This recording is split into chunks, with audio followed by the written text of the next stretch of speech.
apa kabar? Saatnya Anda menyimak berita Palembang bersama saya, Frin Beriana. Sejumlah berita menarik akan kami sajikan untuk Anda. Berikut 3 berita utama hari ini. Seorang perempuan tergeletak di tengah jalan di Jalan DI Panjaitan, Kota Palembang. Diduga perempuan itu menjadi korban tabrak lari. Kejaksaan Tinggi Sumatera Selatan menetapkan 3 pegawai pajak sebagai tersangka korupsi.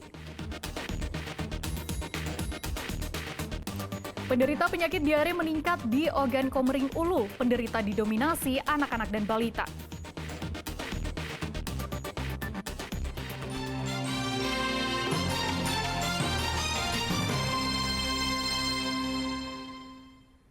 Seorang perempuan tergeletak di tengah jalan di Jalan DI Panjaitan, Palembang. Korban menderita luka cukup parah setelah tubuhnya terbentur aspal. Diduga perempuan itu telah menjadi korban tabrak lari. Sejumlah warga berusaha evakuasi seorang perempuan yang tergeletak di tengah Jalan DI Panjaitan, Pelaju, Kota Palembang pada Senin siang. Korban menderita luka cukup parah setelah tubuhnya terbentur aspal. Warga pun langsung membawa korban ke rumah sakit untuk mendapatkan pertolongan medis.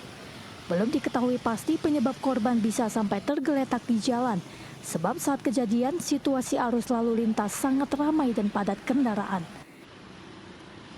Saya kurang tahu Pak, masalah perempuan sudah tergeletak itu. Oh, dia tergeletak. Tahu kronologi kecelakaannya nggak? Kurang tahu. Kurang tahu. Oh, tapi sudah dibawa warga ya korban? Sudah dibawa mobil pribadi warna merah. Rumah sakit mana tuh? Tahu Pak, tapi arah mana Pak? Meski belum diketahui pasti penyebab wanita tergeletak di jalan, namun kuat dugaan perempuan malang itu telah menjadi korban tabrak lari. Sebab kondisi sepeda motor rusak dan sejumlah saksi mendengar suara benturan. Kasus kecelakaan ini masih dalam penyelidikan polisi. Dedi Irwansyah melaporkan dari Kota Palembang. Pelaku penipuan dengan modus menarik harta karun nyaris tewas dihakimi warga. Pelaku berusaha kabur namun diteriaki maling oleh korban sehingga warga beramai-ramai menangkapnya. Beruntung korban dapat diselamatkan polisi yang sedang berpatroli. Dengan kondisi luka, pria bernama Kurniawan ini diserahkan petugas patroli ke Sentra Pelayanan Kepolisian Terpadu Polrestabes Palembang pada Senin siang. Warga Percut Seituan Deli Serdang nyaris tewas setelah dihakimi warga karena diduga telah menipu dengan modus menarik harta karun. Kejadian bermula saat pelaku bertemu dengan korban di kawasan Bundaran Air Mancur, Kota Palembang. Korban NA pun spontan meneriaki pelaku maling sehingga warga beramai-ramai menangkapnya. Korban mengaku kesal harta karun yang dijanjikan pelaku hanya sebuah batu bata. Zaman bentuknya apa ini tidak kami lihat, cuma dia nah ada banyak masuk yang sudah masuk tuh lah masuk ke dalam mari lagi ini naruh itu apa kita ini harta karun apa isi tak kata tidak pernah nyerah kami lanak nyuana dia berlari kami buka apa itu isi? Ada batu yang katanya emas apa seperangkat apa gelang kalung segala rupanya batu. Batu yang harta karun yang katanya ada apa namanya itu letengan koin emas itu sama yang apa yang segi panjang itu kan. Nah rupanya batu bantal kami. Polisi telah menyita barang bukti berupa peralatan elektronik milik korban dan 1 batu bata. Atas perbuatannya pelaku terancam hukuman 7 tahun penjara.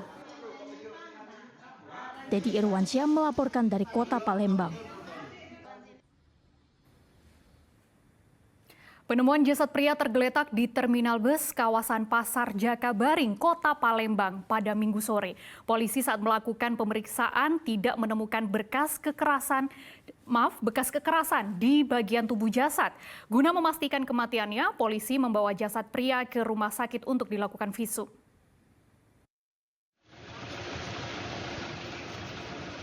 Tim Inafis Polrestabes Palembang mendatangi lokasi penemuan jasad pria di kawasan terminal bus Pasar Jakabaring, Kota Palembang pada Minggu sore. Polisi melakukan olah TKP dan tidak menemukan tanda-tanda kekerasan di tubuh pria berusia 64 tahun itu. Berdasarkan keterangan warga, jasad pria itu bernama Sudirman yang sehari-hari bekerja serabutan di sekitar terminal pasar Jakabaring, Kota Palembang. Warga setempat menemukan jasad korban sudah terbujur kaku di atas sebuah lapak milik pedagang. Kita lihat itu udah nggak gerak lagi, oh itu Pak Sudirman yang ya kemungkinan sudah meninggal kan. Itu diperkirakan umur berapa nih? 50, 64 Pak. Dia di sini memang sehari-harinya apa Pak?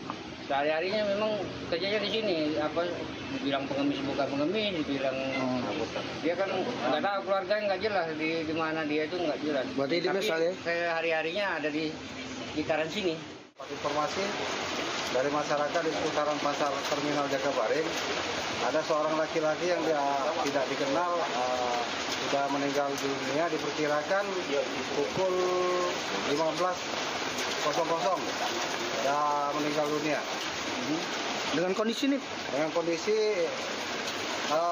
seluruh tubuh sehat, tidak ada tanda-tanda yang mencurigakan, namun mungkin dari informasi dari putaran pasar dari kemarin memang kondisinya tidak sehat, jadi kemungkinan kena angin duduk. Guna kepentingan penyidikan, jasad dibawa polisi ke kamar jenazah Rumah Sakit Bari Palembang untuk dilakukan visum. Sementara beberapa saksi sudah dimintai keterangan oleh pihak kepolisian. Dedi Irwansyah melaporkan dari Kota Palembang. Kejaksaan Tinggi Sumatera Selatan melakukan penahanan terhadap 3 pegawai Direktorat Jenderal Pajak sebagai tersangka korupsi. Ketiganya dilakukan penahanan selama 20 hari ke depan di Rutan Pakjo, Palembang. Usai menjalani pemeriksaan, 3 pegawai Direktorat Jenderal Pajak Sumsel Babel telah ditetapkan sebagai tersangka korupsi dan dilakukan penahanan oleh pihak Kejaksaan Tinggi Sumatera Selatan pada Senin malam. Ketiganya adalah RFH, RFG, dan NW. Ketiga tersangka telah melakukan tindak pidana korupsi dengan menerima suap gratifikasi dari perusahaan wajib pajak sejak tahun 2019 hingga 2021. Mereka mengurangi pembayaran pajak perusahaan yang telah memberi gratifikasi.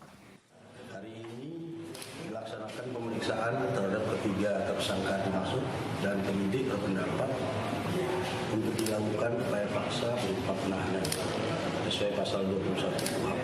Pada prinsipnya yang paling utama adalah dugaan gratifikasi.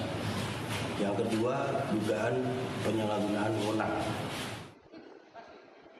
Sementara kuasa hukum tersangka mempertanyakan penahanan ketiganya. Pasalnya, penyidik tidak bisa memperlihatkan 2 alat bukti yang sah kepada para tersangka maupun kuasa hukum. Saya bilang sesuai dengan ketentuan KUHP maupun Undang-Undang Mahkamah Konstitusi, syarat menahan atau menetapkan seseorang sebagai tersangka minimal 2 alat bukti yang sah. Nah, penyidik harus terbuka dengan tersangka maupun dengan penasihat hukum. Itulah asas keterbukaan penyidikan, bukan penyidikan secara tertutup. Jadi hak kita sebagai membela tersangka rasa dipenggal, ditutup-tutupi, dia tidak mau membuktikan. Mana 2 alat bukti itu? Saat ini Kejaksaan Tinggi Sumatera Selatan masih melakukan proses perhitungan atas kerugian negara yang telah dilakukan ketiga tersangka. Ketiga tersangka telah dilakukan penahanan selama 20 hari ke depan di Rutan Pakjo, Palembang. Dedi Irwansyah melaporkan dari Kota Palembang.